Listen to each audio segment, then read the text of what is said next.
Na aula passada, nós aplicamos o princípio de conservação da energia ao movimento de um fluido incompressível, um fluido que possui a sua densidade ρ constante. E a partir dessa análise, nós obtivemos a equação de Bernoulli. Com a equação de Bernoulli, nós concluímos o seguinte, que se todas as forças que atuam sobre um fluido incompressível forem conservativas, e se nós seguirmos o movimento de um pequeno elemento de volume desse fluido, nós vamos verificar que a energia total por unidade de volume se mantém constante ao longo do filete, ao longo do trajeto daquele elemento de fluido. Na aula de hoje, nós vamos nos voltar a uma análise do campo de velocidades do fluido, a partir do cálculo da circulação desse campo de velocidades. Nós vamos observar ao final da aula que a forma com que o campo de velocidades está disposto vai estar diretamente ligada ao modo de escoamento do fluido, e que a partir dessa análise feita a partir do cálculo da circulação desse campo de velocidades, nós vamos poder classificar esse campo de velocidades e o escoamento do fluido, por conseguinte, de duas formas diferentes. Bem, vocês já devem estar familiarizados com o conceito de circulação, que foi visto no curso de mecânica. Como nós dissemos, nós vamos utilizar a circulação para caracterizar o tipo de escoamento do fluido, ou seja, nós vamos aplicar a circulação ao campo de velocidades do fluido. E o que nós vamos fazer agora é só revisitar o conceito de circulação e aplicá-la aos dois exemplos que nós vamos ver a seguir, os dois exemplos de escoamento do fluido. Bem, o que seria basicamente a circulação? Vamos levar em conta que vocês já sabem, a gente está só relembrando. A circulação vai ser uma integral de linha de caminho fechado, ou seja, você vai considerar um percurso qualquer no interior do fluido, um percurso fechado, e a circulação ela vai ser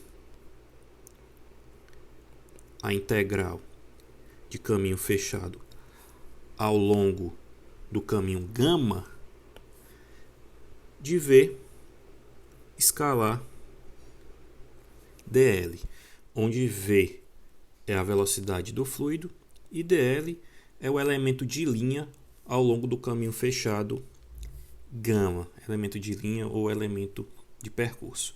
Vale salientar que gama é uma curva fechada ou um caminho fechado orientado, ou seja, ele vai ter um sentido preferencial, certo? E geralmente o sentido positivo é o sentido anti-horário, como a gente dispôs aqui nesse esboço à esquerda. Então, o que é que significa? Que se eu adotar uma circulação, ou melhor dizendo, um caminho no sentido anti-horário, e em algum ponto do meu caminho eu tiver o vetor velocidade contrário a esse percurso, o meu produto escalar vai dar menor que zero. Se eu tenho o V, ou melhor dizendo, uma componente de V, a projeção de V sobre dl na mesma direção e sentido de dl, o produto escalar naquele ponto vai ser positivo. E a circulação vai ser a soma desses produtos escalares, da projeção de V ao longo de todo o caminho gama. No nosso primeiro exemplo de aplicação da circulação ao campo de velocidade de um fluido em movimento, nós vamos considerar um recipiente cilíndrico contendo este líquido em rotação uniforme com velocidade angular ômega. Esse líquido, aqui na figura 2.15, nós temos a visão de cima desse líquido em rotação. O líquido ele vai girar como um corpo rígido, ou seja, não vão ocorrer deformações devido ao movimento. O líquido vai girar como um corpo rígido, ele vai girar rigidamente sem deformação ou sem deformações no entorno do eixo O. A velocidade V num ponto P do fluido, a distância R do eixo de rotação vai ser igual a ômega R. Como é um vetor, nós temos que determinar a direção e sentido desse vetor. E a direção e sentido desse vetor ela é dada pelo versor θ chapéu. Então, V, o vetor velocidade, vai ser igual a ômega, que multiplica R, na direção e sentido de θ. Bem, agora para calcular a circulação, nós vamos considerar que gama, o percurso gama, que vai ser percorrido pelo vetor velocidade, é um círculo de raio R com centro na origem. Então, lembrando que a gente vai calcular a integral de linha fechada de V escalar dl. dl, esse elementozinho de arco aqui, ó. Então, nós vamos ter que dl é igual a R que multiplica dθ. A grandeza linear vai ser sempre igual à grandeza angular vezes o raio. Como dl é um vetor, ele vai estar apontando no mesmo sentido, do caminho gama, ou seja, no sentido anti-horário, o que vai ser a mesma direção do versor θ chapéu, certo? Então, na hora que a gente calcula V escalar dl, isso aqui vai ficar VR dθ, considerando que V e θ, o vetor V e o versor θ estão na mesma direção e sentido, ou seja, eles são paralelos. Bem, agora que a gente já sabe quem é V escalar dl, basta agora a gente integrar para obter a circulação do vetor velocidade no caminho fechado gama. Então, nós vamos ter que a circulação C gama vai ser igual à integral de caminho fechado de V escalar dl, que vai ser igual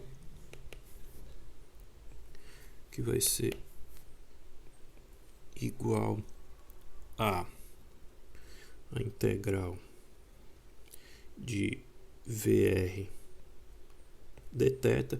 Como eu vou integrar para todo o caminho fechado, que é um círculo, eu vou integrar em função de θ de 0 a 2π. Que nós temos que V e R vão sair da integral, porque R é constante e V também é constante, para um R constante. Então, nós temos que isso aqui vai ficar igual a V R, que multiplica a integral de 0 a 2π de dθ. Então, a circulação vai ser igual a 2π, que multiplica RV. Então, a circulação de V no caminho fechado gama vai ser igual a 2π RV. Mas como o V é igual a ômega R, nós vamos ter que a circulação C gama vai ser igual a 2π R, que multiplica ômega R, e finalmente nós vamos obter que C gama vai ser igual A2πr ao quadrado vezes ômega. Ou seja, quando eu tenho um líquido rotacionando uniformemente e girando como um corpo rígido, a circulação vai crescer com o raio ao quadrado. Bem, no nosso segundo exemplo, nós vamos considerar um escoamento com linhas de corrente circulares, né, e com V sendo função de R. Só que nesse caso, nós vamos impor que a circulação C' sobre qualquer círculo de raio R com centro no eixo vai ser constante. Então, independente da distância do elemento de volume ao eixo de rotação Z, a circulação vai permanecer sempre constante. Bem, esse escoamento ele é retratado aqui na figura 2.16 e é um escoamento do tipo redemoinho, né? Você vê aqui o líquido circulando no sentido anti-horário, se você visualizar de cima,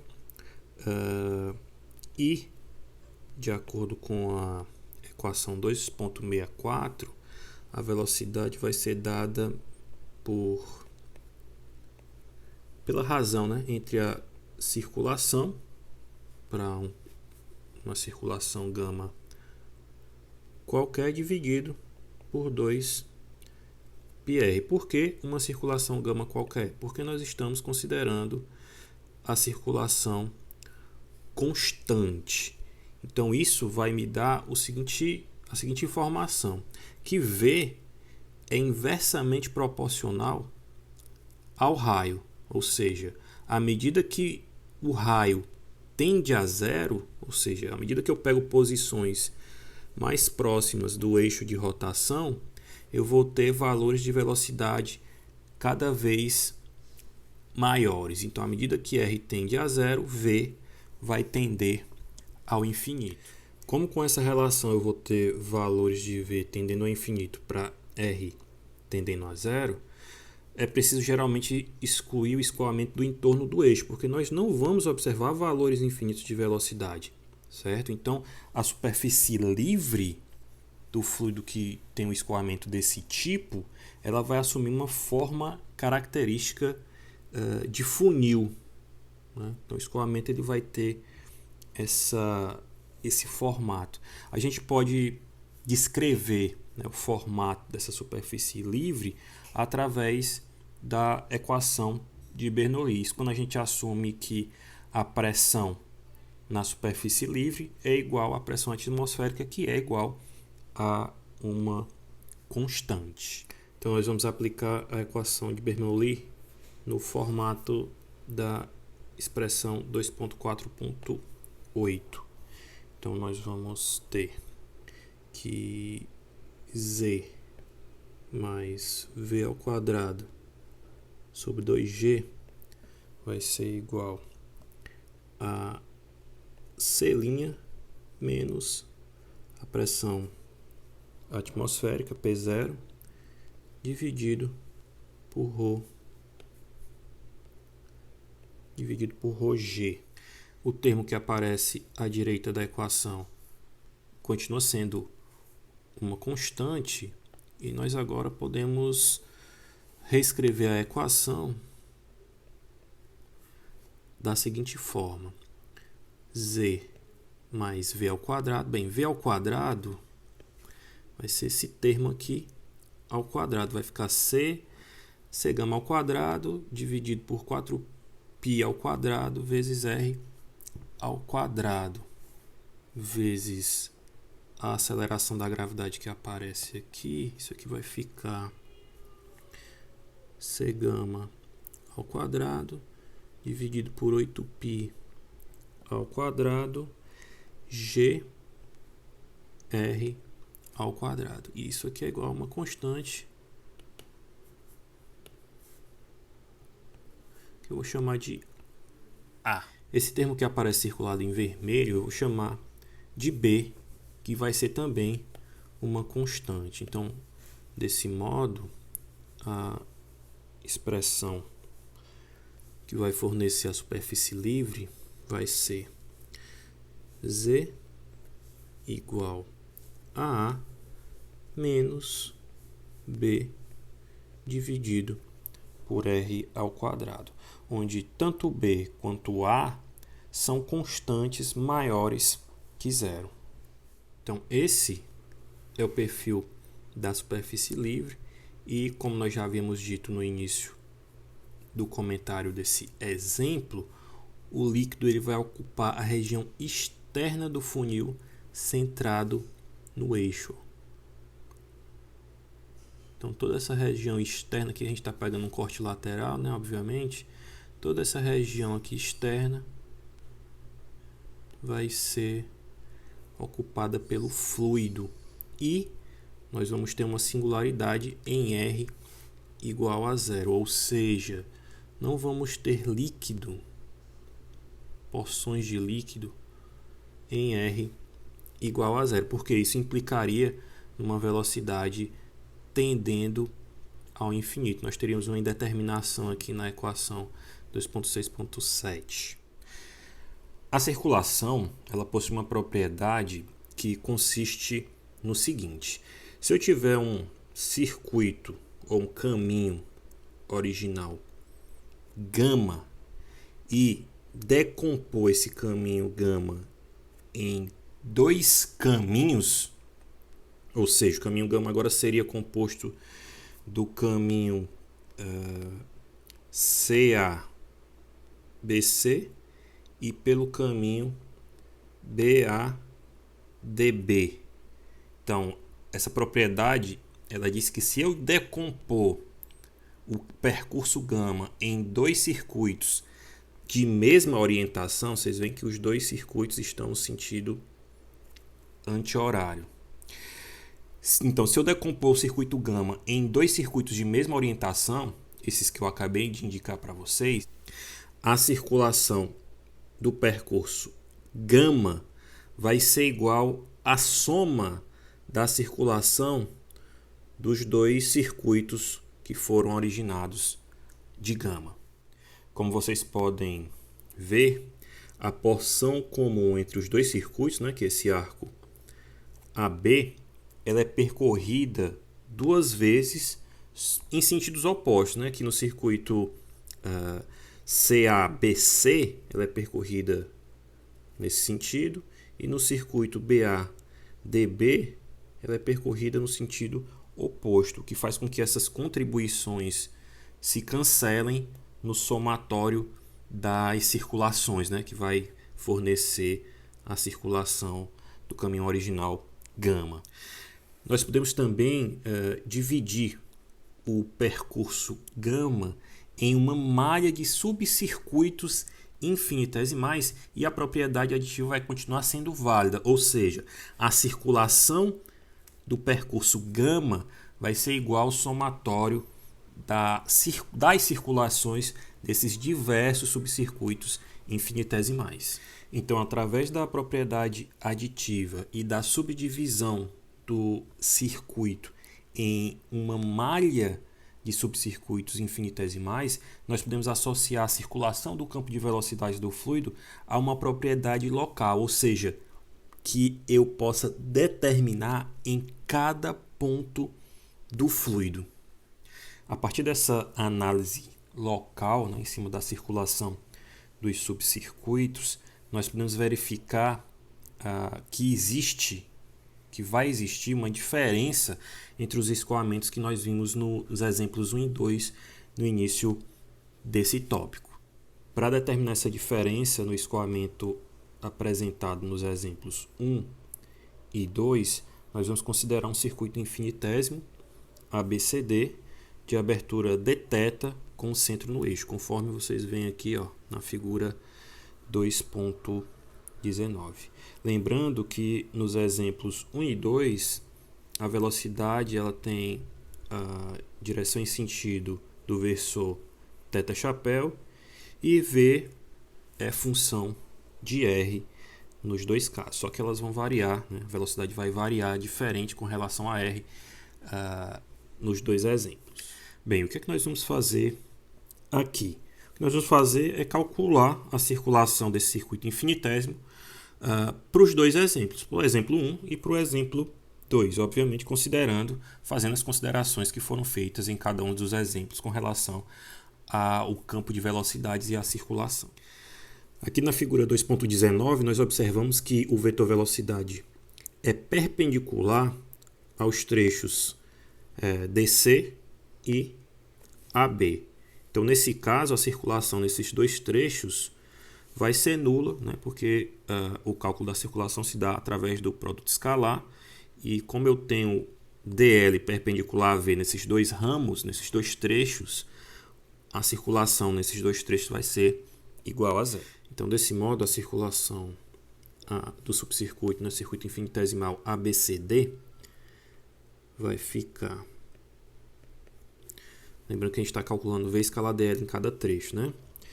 Então, no primeiro trecho, que seria o trecho BC, V escalar dl vai dar V de R mais dr vezes o arco, né? BC. O arco BC vai ser R mais dr dθ.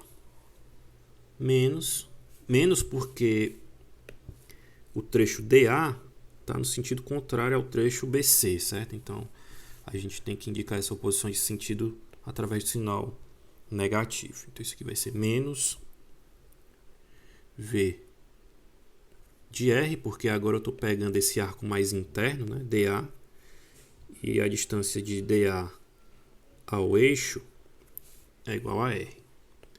Então, V de R vezes o arco DA. O arco DA é dado por R dθ. Isso aqui vai ficar C ABCD igual a V de R mais dr vezes R dr menos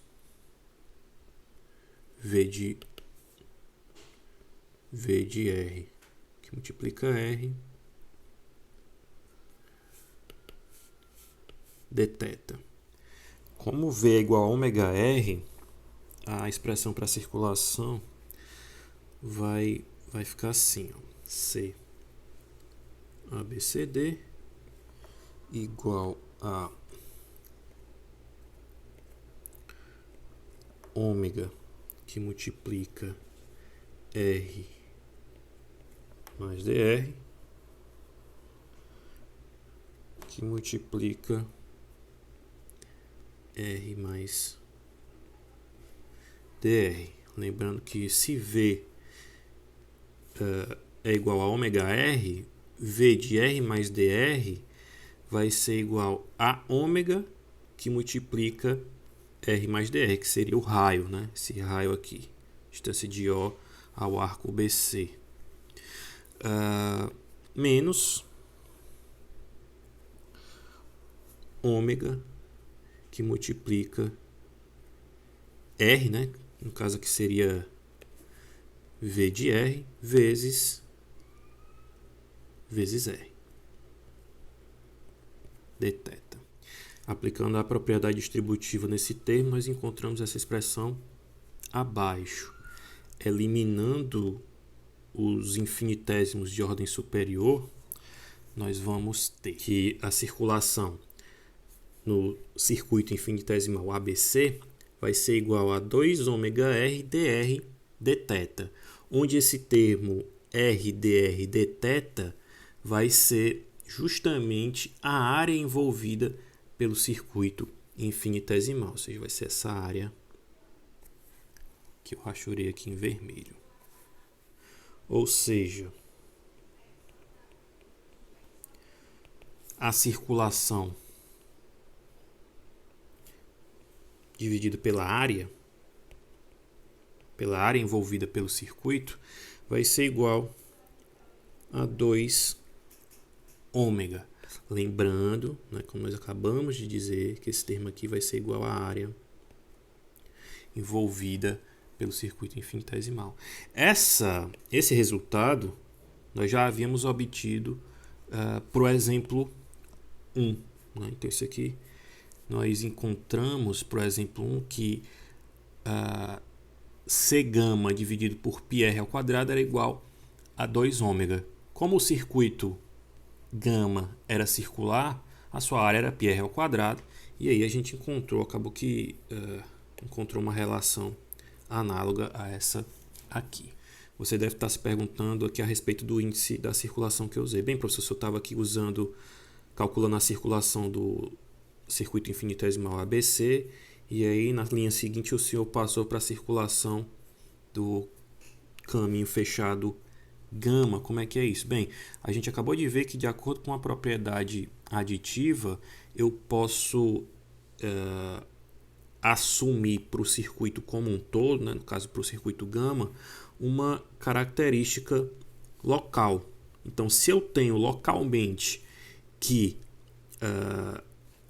a circulação do circuito infinitesimal dividido pela área daquele circuito infinitesimal, né, envolvida por aquele circuito infinitesimal, é igual a 2 ômega, eu posso assumir a mesma relação para o circuito gama completo, né? Ou seja, C gama, a circulação de gama dividido pela área, também vai ser igual a 2 ômega, que é constante para o exemplo 1. Então, para qualquer tamanho de circuito que eu pegar, né, a partir do circuito gama, eu vou ter sempre a razão entre a circulação e a área igual a 2 vezes a sua velocidade angular do fluido.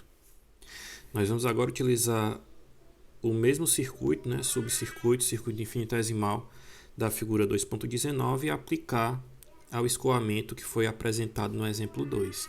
Vale lembrar que no exemplo 2 nós consideramos a circulação constante para qualquer valor de R. Okay? Então o que nós vamos fazer é calcular V escalar dl para essa situação aqui. Novamente, V escalar dl nos trechos AB e CD vão ser nulos, né? Porque a velocidade é perpendicular a esses dois trechos. Então nós vamos ter V de R mais dr, que seria a velocidade apresentada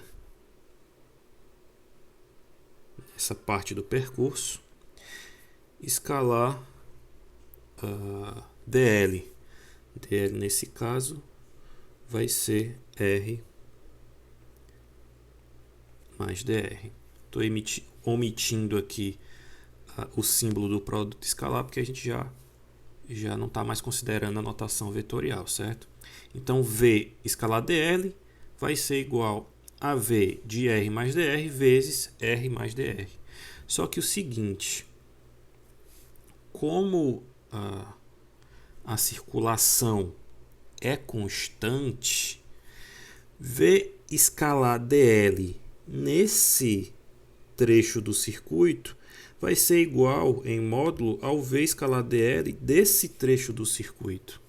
Então nós vamos ter que V de R mais dr vezes R mais dr vai ser igual a V de R vezes R. E isso tudo aqui vai ser igual à circulação do circuito gama dividida por 2π. Então, como V escalar dl nesses dois trechos vai ser igual e com sinal oposto, eu posso concluir que a circulação por unidade de área nesse circuito infinitesimal aplicado ao exemplo 2 vai ser igual a zero. Então, de acordo com a propriedade aditiva, o que vai ocorrer para o circuito infinitesimal vai ocorrer também para o circuito total. Então, o que ocorre para o circuito ABCD vai ocorrer para o circuito gama. Então, se a circulação dividida pela área no circuito infinitésimo vai ser igual a zero, a circulação através do percurso γ dividida pela área envolvida por γ também vai ser igual a zero. Quando a circulação por unidade de área se anula, nós chamamos o escoamento nessas condições de escoamento irrotacional. Caso a circulação por unidade de área não seja igual a zero, nós temos um escoamento rotacional. No caso de um escoamento rotacional, o elemento de fluido ele vai girar ao mesmo tempo em que ele é transportado pelo movimento geral do fluido. Ou seja, se eu considerar um elemento do fluido com centro num determinado ponto, esse elemento de fluido vai ter momento angular em relação a esse ponto, no entorno desse ponto. A figura 2.20 ela ilustra esse movimento, né, descrito para o escoamento rotacional. Você vê que esse aqui é o ponto considerado do elemento de fluido e o elemento de fluido gira ao mesmo tempo que se translada. Então ele gira ao mesmo tempo em que ele é transportado pelo movimento do fluido. Esse giro, né, do elemento de fluido, ele está diretamente associado ao momento angular desse elemento de fluido. Então, no escoamento rotacional, o elemento de fluido vai girar e se transportar ao mesmo tempo, certo? Ele gira e se desloca, gira e se desloca.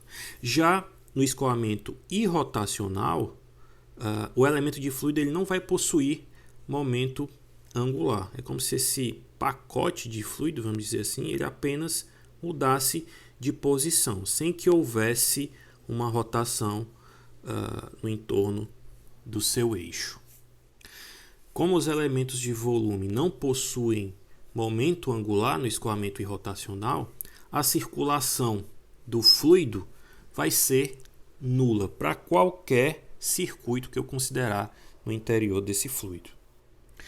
Como a circulação do vetor velocidade vai ser nula no escoamento irrotacional, nós aplicamos uma outra propriedade vetorial, que é a seguinte: quando um determinado campo vetorial possui a sua circulação nula, isso significa que aquele campo vetorial ele pode ser determinado através do gradiente de uma função escalar. No caso do campo de velocidades, essa função escalar ela vai se chamar potencial de velocidades. E devido a essa característica, o escoamento irrotacional ele pode ser chamado também de escoamento potencial.